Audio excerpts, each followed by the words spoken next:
चला खोडकेताई बोला. अध्यक्ष महोदय, मंत्री महोदयांचं मी या ठिकाणी आभार मानते की जी रिक्त पद आहे ती आपण भरणार आहे. परंतु अमरावती येथे महिलांचं हॉस्पिटल झालेलं आहे. 200 बेडचं आपण 400 बेडमध्येच आणि आज त्या हॉस्पिटल नवीन बेड 400 बेडचं जे हॉस्पिटल झालं आहे तिथे पेशंट 400च्या वर असतात.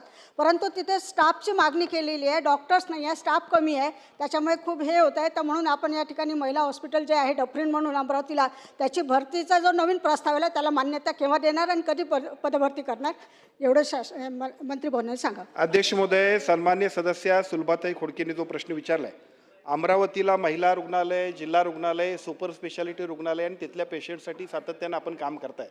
मला असं वाटतं की याच्याबद्दलची बैठक उद्यासुद्धा आपण आजच ठेवलेली आहे.